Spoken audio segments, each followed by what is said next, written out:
Buenos días a todos, muchas gracias por la invitación. Para mí realmente es un gusto y una alegría muy grande estar acá. Vamos hoy a hablar de hepatitis C. Vamos a hacer un resumen de qué pasa actualmente con hepatitis C en el mundo, pero sobre todo en nuestro país. La idea es cómo estamos hoy, la muy buena noticia a todos los que vivimos el uso del interferón en los pacientes es que ya no se utiliza el interferón. Eso es un paso gigante. Vimos muchos eventos adversos asociados. Desafortunadamente, a pesar de los eventos adversos, no tuvimos las mejores respuestas virológicas y pues esa es una muy buena noticia para nuestros pacientes. La ribavirina, desafortunadamente todavía la tenemos que sufrir, pero está disminuyendo su uso. Sin embargo, hoy día, cuando tratamos los pacientes y tenemos que usar la ribavirina, todavía pues tenemos que estar muy atentos a los eventos adversos, la anemia que puede llegar a producir, otros efectos hematológicos, y en algunos pacientes siempre hay que hacerse la pregunta si la requiere o no dentro del esquema terapéutico que le vamos a dar al paciente. La excelente noticia es también la respuesta virológica sostenida en más del 95% de los pacientes. Esto también cambia la historia, como decía Julito, de la hepatitis C en el mundo y además plantea el reto de acabar con la hepatitis C. Creo que pues nos vamos a demorar un poquito, ya les voy a mostrar cómo en la vida diaria qué retos estamos viendo cuando nos enfrentamos a los pacientes que estamos manejando. Lo otro es que definitivamente las poblaciones difíciles de curar, pues ya no son tan difíciles de curar, y eso es también otra buena noticia para los pacientes de raza negra,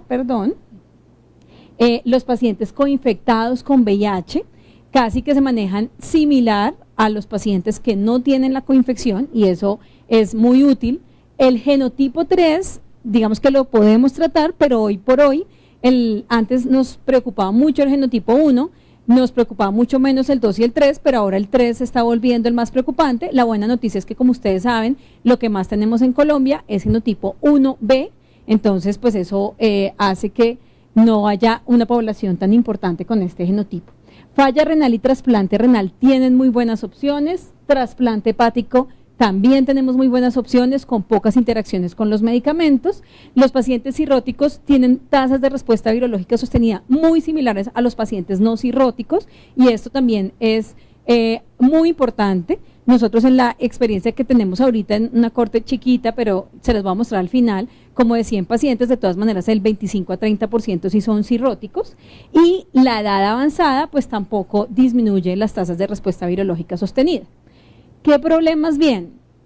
Reactivación de hepatitis B, tenemos que estar muy atentos cuando vamos a iniciar el manejo, tenemos que estar seguros de que ese paciente no tiene hepatitis B, y si la tiene los debemos tratar, porque de lo contrario pueden hacer reactivaciones al inicio de la terapia.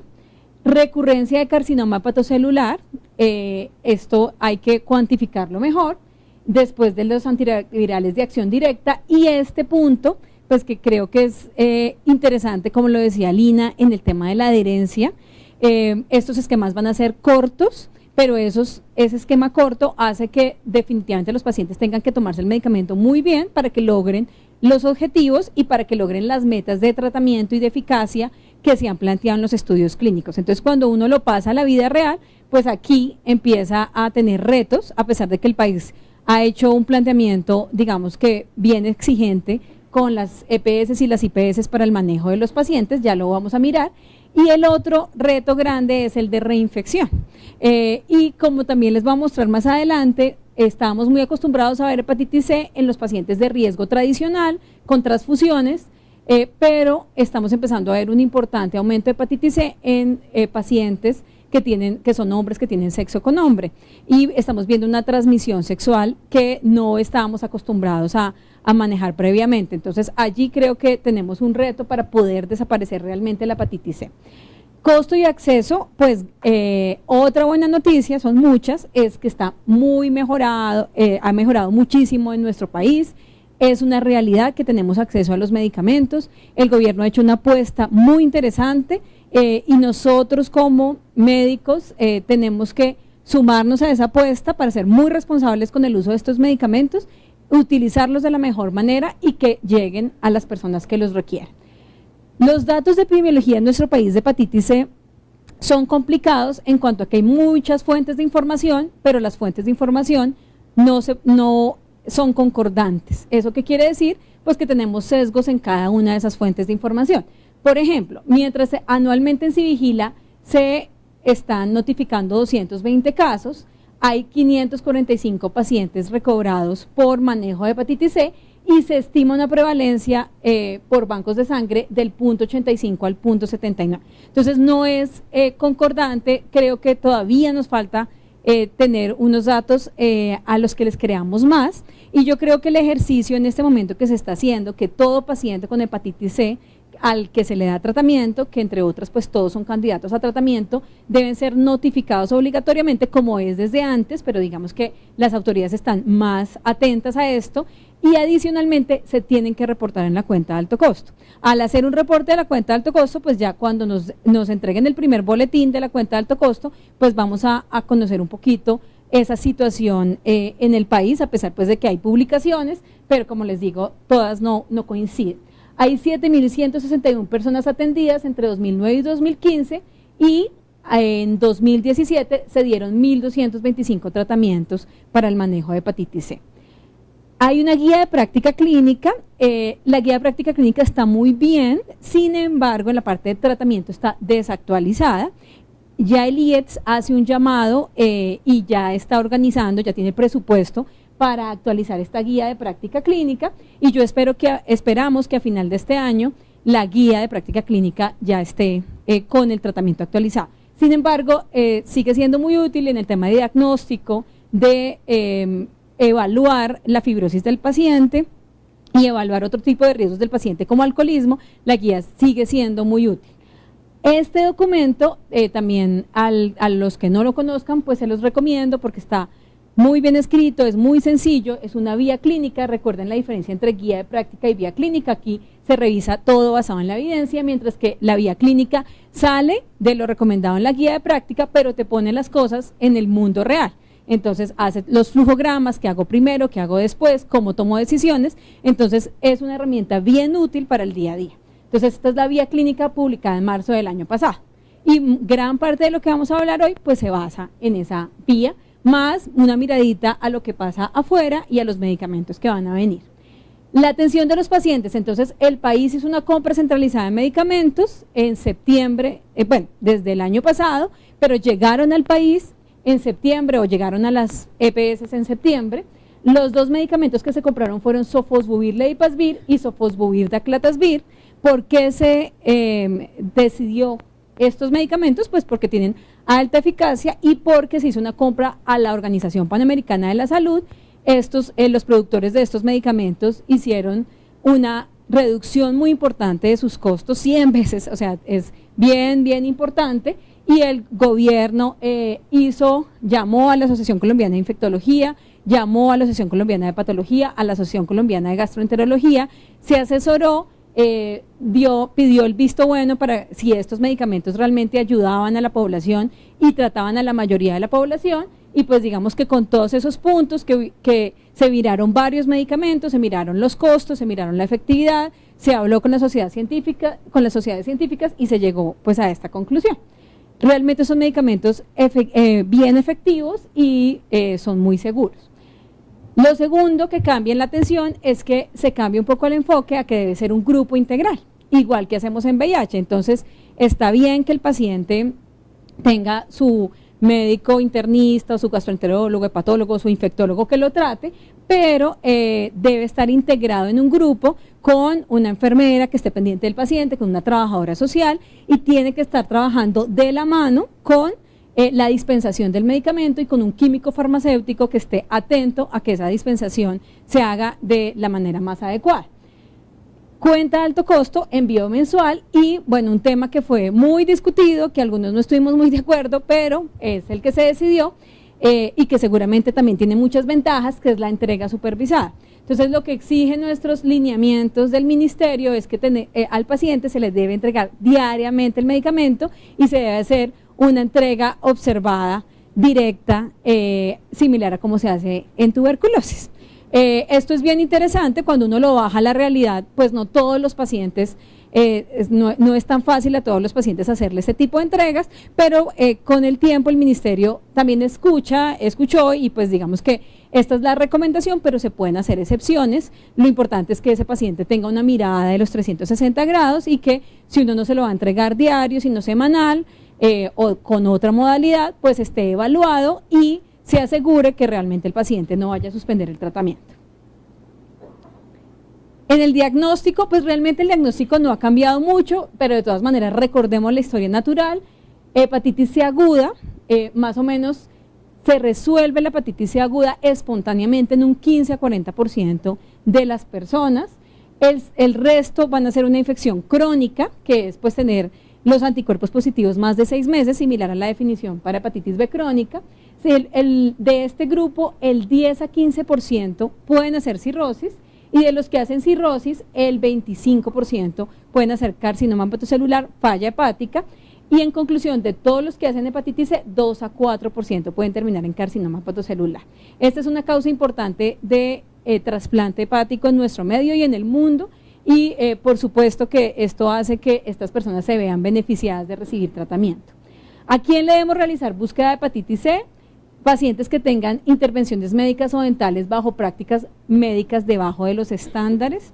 A nosotros también nos ha llamado la atención que hemos visto un número importante de pacientes que no tienen transfusiones, tampoco tienen factores de riesgo de ser hombres que tienen sexo con hombre, y lo único que tienen es que han estado hospitalizados antes de los 90 por estancias prolongadas, que tuvieron sangrados, etcétera, y eso es lo que le encontramos como en esos contactos la posibilidad de haberse infectado con hepatitis C. Antecedentes de tatuaje, perforación o piercing que se hagan bajo unas condiciones que no sean las ideales, antecedentes de transfusión antes del 96, para nuestro país antes del 87, personas que se inyectan drogas o inhalan drogas, para nuestro país antes del 96, los pacientes nacidos entre 1945 y 1965, también pacientes que veamos con transaminasas persistentemente anormales y que no encontremos una causa clara, hagamos la búsqueda de otros hepatotropos, de causas medicamentosas, etcétera, pues es importante hacerle la tamización para hepatitis C. Pacientes que tengan hemodiálisis, trasplante, previo al trasplante, hepatitis B, los pacientes con VIH todos deben ser tamizados, cualquier tipo de hepatopatía, que estén recluidos en centros carcelarios o con antecedente, niños nacidos de madres infectadas, el riesgo de transmisión es de un 5 a 15%, y de esos niños, los niños pueden hacer infección crónica en un 3 a 5%, y trabajadores de la salud o miembros de seguridad pública con accidentes de riesgo biológico. ¿A quiénes deberíamos hacerle no solamente una vez, sino un seguimiento rutinario? A todos los que tengan antecedente de transfusión o trasplante de órgano, accidentes de riesgo biológico ocupacional, niños con madre con virus de hepatitis C, receptores de tejido trasplantado, uso de cocaína o drogas, pareja con hepatitis C confirmada, a pesar de que la transmisión heterosexual sí es muy baja, antecedente de ITS, por ejemplo, en los pacientes con VIH, nuestra guía de práctica clínica recomienda que lo hagamos de manera anual. Los test diagnósticos tampoco ha cambiado, serológico es la prueba de tamización, si está positiva siempre debemos confirmar con una carga viral. Dentro de los test serológicos tenemos una sensibilidad muy alta, pero recordemos algunos falsos positivos, y adicionalmente dentro de los test virológicos pues tenemos muy buena sensibilidad y especificidad. Recordemos también que en la serología puede pasar hasta 6 meses después de la primoinfección para que el anticuerpo se positivice, es decir que ese periodo de latencia es largo, de 2 a 6 meses, y en el virológico es más corto, pero también existe que es de 2 a 6 semanas. ¿A qué pacientes entonces, a pesar de que la serología tenga tan buena sensibilidad, deberíamos pensar en la posibilidad de hacerles una carga para estar seguros de que no tienen hepatitis C? En los pacientes con hepatitis C aguda. ¿Por qué? Porque ya vimos cómo la serología puede tomarse su tiempo para ser positiva. Entonces, si mi sospecha es muy alta, podría pensar en hacer carga viral en VIH, pero no a todos. En términos generales, uno solamente se los debería hacer, aunque eso no está claramente definido, pero en un paciente que esté muy inmunosuprimido y que adicionalmente tenga una alteración de la función hepática, que haga una hepatitis y que no tenga una etiología clara, a pesar de que ya se la ha buscado con los test convencionales. Entonces a ese paciente yo le podría hacer una carga viral. Los pacientes en hemodiálisis que también estén muy inmunosuprimidos y que yo tenga una alta sospecha de la infección. La vía clínica, entonces, como les decía, importante el manejo multidisciplinario, que el trabajo social, enfermería vea al paciente y desde el inicio mire los riesgos que puede tener. Si este paciente ya ha sido tratado y no fue adherente, si este paciente está coinfectado y tiene antirretrovirales, si este paciente no tiene un cuidador en la casa, etcétera. Entonces, que se le haga, se mire esto. Si no hay estos factores de riesgo, entonces tengo que hacer unos exámenes básicos, el hemograma, pruebas de función renal, creatinina y BUN, sofosbuvir, leipasvir y sofosbuvir, daclatasvir, no se deben dar en pacientes que tengan depuraciones menos de 30, entonces yo tengo que tener muy clara la función renal para definir qué medicamento voy a utilizar. Pruebas de función hepática completas, vamos a ver cómo son importantes para medir el riesgo de fibrosis con los test clínicos de diagnóstico no invasivos. Pruebas de función tiroidea TSH quedó en la vía, sin embargo lo critico porque si voy a usar interferón, por supuesto que es importante, que es el que se asociaba pues con alteración de la función tiroidea, pero con los nuevos antivirales de acción directa realmente no hay riesgo con alteración de la función tiroidea. Genotipo, clave, muy importante, recuerden que el genotipo no hace parte del POS, hay que hacerle MIPRES, pero siempre el paciente debe tener el genotipo para que yo pueda tomar una decisión terapéutica. Siempre debo tamizar para VIH, para hepatitis B y debo hacer una ecografía abdominal y debo evaluar el riesgo de fibrosis del paciente. La recomendación es que a estos pacientes los maneje un hepatólogo, infectólogo, gastroenterólogo o un internista. ¿Cómo se evalúa la fibrosis? Hay pruebas no invasivas, que lo interesante de estas pruebas no invasivas es que hacen parte de las puedo deducir y puedo sacar el resultado de APRI y FIT4 con los exámenes básicos que yo le pido al paciente. Son muy económicas pues para nuestro sistema de salud, perdón que estoy aquí apretando más de lo que debo, y hay test invasivos como el FibroScan, que es el que recomienda la guía como de primera línea. Cuando vemos los rendimientos diagnósticos, miramos que la elastografía transitoria tiene una sensibilidad del 79% y una especificidad del 83% para evaluarme fibrosis, es buena, pero no es perfecta, y por eso se recomienda que cuando yo tengo un FibroScan que me da resultados intermedios, no debo confiar tanto en ese resultado y debo hacer otras intervenciones si considero que es muy, muy importante saber si el paciente tiene cirrosis o no tiene cirrosis. En cuanto al APRI, se sabe que igual que el FIT4 me sirve el corte bajo, menos de 0.5, si es menos de 0.5 tengo alta probabilidad de que el paciente no tenga cirrosis y si es más de 2 tengo alta probabilidad de que el paciente tenga cirrosis. Lo mismo, si me dan un valor intermedio no tiene tan buen rendimiento diagnóstico y es mejor que yo haga otras pruebas para estar tranquilos. FIT4, el valor bajo 1.45, el valor alto 3.25.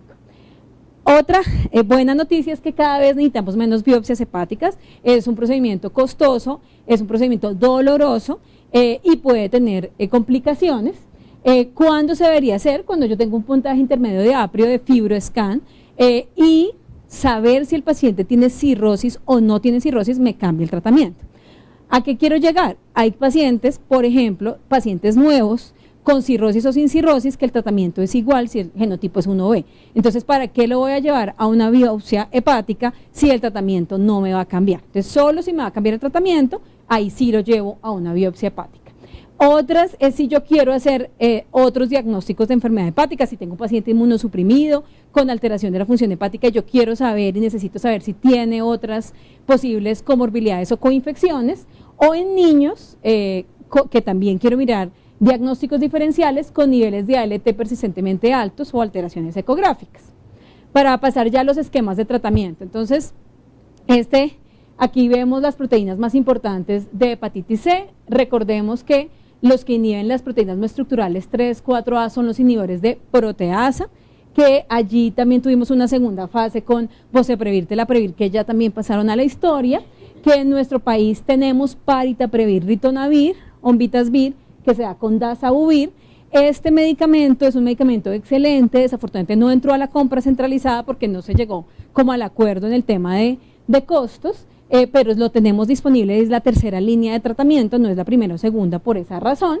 Y Grasoprevir, que es un medicamento importante, no lo tenemos disponible en nuestro país, hace parte ya de la mayoría de las guías internacionales.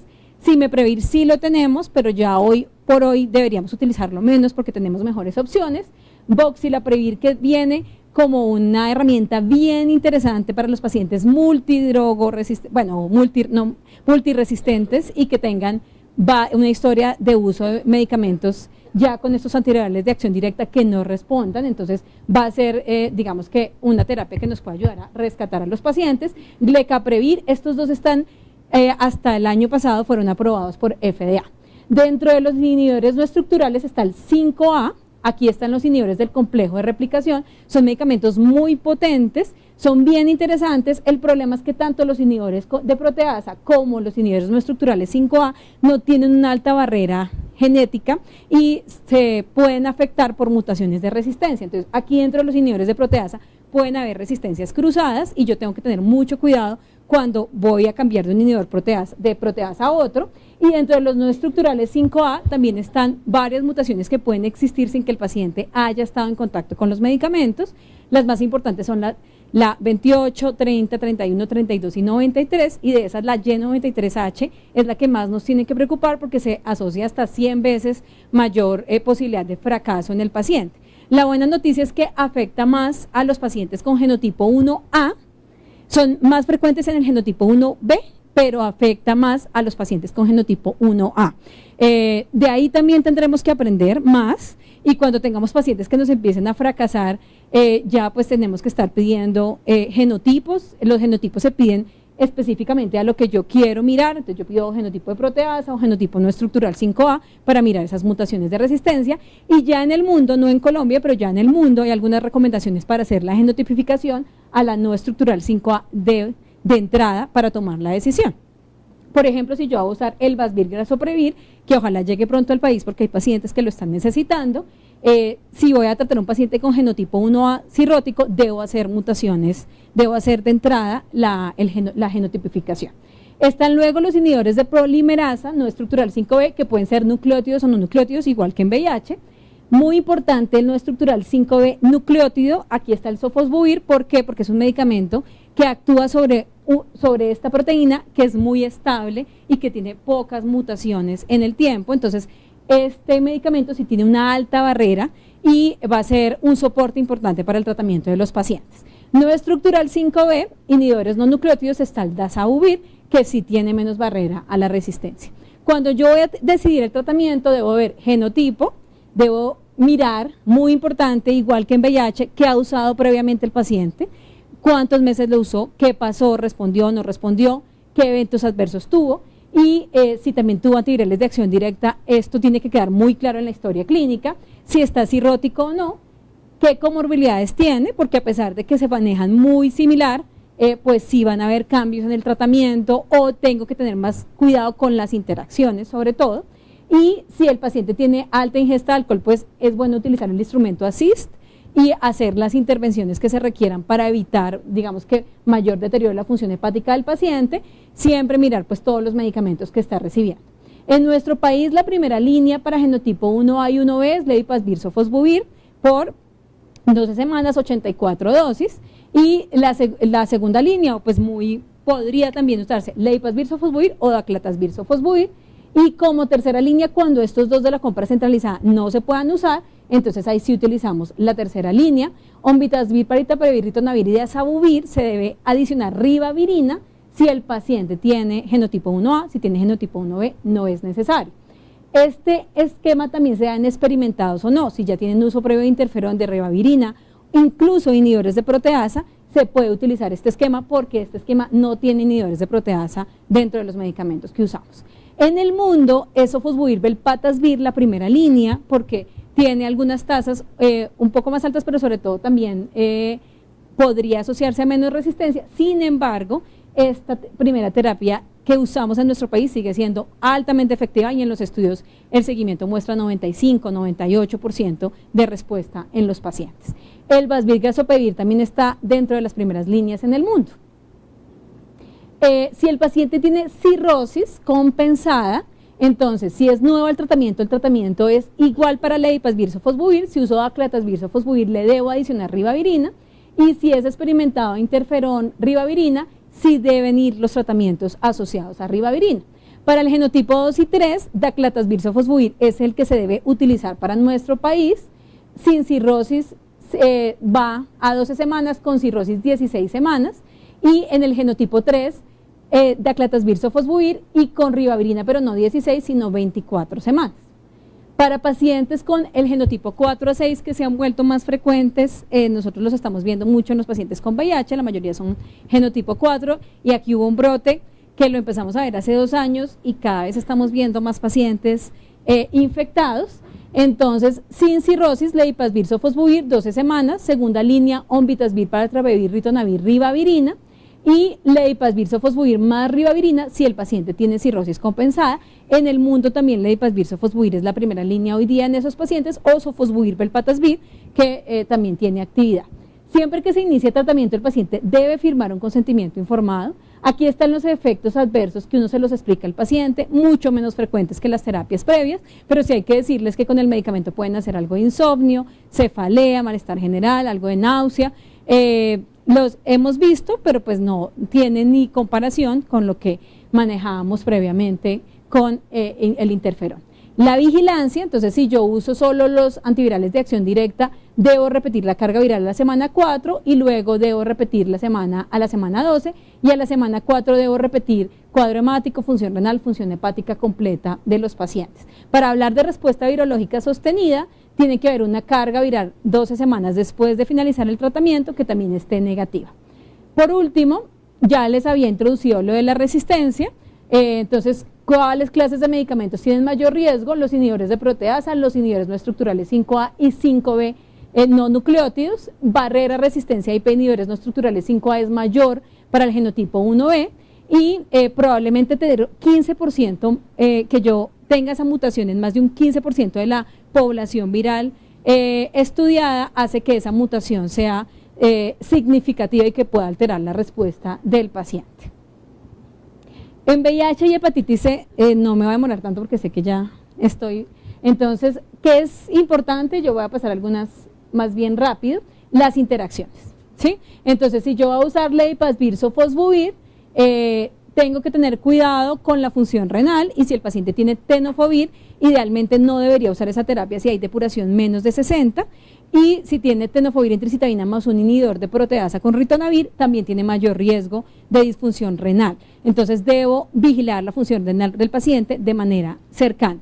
La buena noticia es que tanto Leipasvir-Sofosbuvir como Daclatasvir-Sofosbuvir lo puedo utilizar con inhibidores de proteasa con ritonavir, con inhibidores no nucleócidos, lo puedo usar con inhibidores de integrasa, entonces no es tan difícil hacerlo. De pronto con Daclatasvir-Sofosbuvir, recordar que si yo uso atazanavir o efavirenz o rilpivirine, sí tengo que hacer modificaciones en las dosis, y a veces no es fácil modificarlas porque es subirle 30 miligramos o bajarle 30 miligramos, así que probablemente Leipasvir-Sofosbuvir es mejor opción para estos pacientes, excepto que sean genotipo 2 o 3. En este momento nosotros estamos siguiendo 106 pacientes, de estos la mediana edad son 51 años, 27% de la población que hemos visto son cirróticos, 5% con trasplante, 36% con infectados, que me parece alto, 4% con hepatitis B, 2% con falla renal crónica, y de esos el 22% han sido previamente tratados. Cuando vemos el mecanismo desconocido es el 35%, y estos son en los que les cuento que lo único que encontramos son las hospitalizaciones antiguas de los pacientes, no encontramos nada más. Transfusiones 24, y miren esto, transmisión sexual 35%, que nos cambia un poquito como lo que siempre hemos visto en hepatitis C. La mayoría de pacientes los tenemos con Sofosbuvir, Leipasvir, 72%, de estos 2% por 8 semanas, 12 semanas el 88%, 16 semanas 2, 24 semanas el 9%, y hemos encontrado que una alta disminución de la carga viral a indetectable a la semana 4. Sin embargo, ya estamos viendo algunos que no están indetectables a la semana 4 y ahí nos estamos haciendo muchas preguntas y pues ahí aprenderemos mucho de lo que pasa. Estos pacientes están con entrega supervisada. En conclusión, el acceso al tratamiento de la infección por hepatitis C en Colombia es una realidad, eso hay que celebrarlo. Los pacientes deben ser manejados en equipos multidisciplinarios, se debe asegurar la adherencia a la terapia y la mejor barrera que tengamos no tengamos resistencia es lograr la indetectabilidad de los pacientes y este manejo integral. Muchas gracias.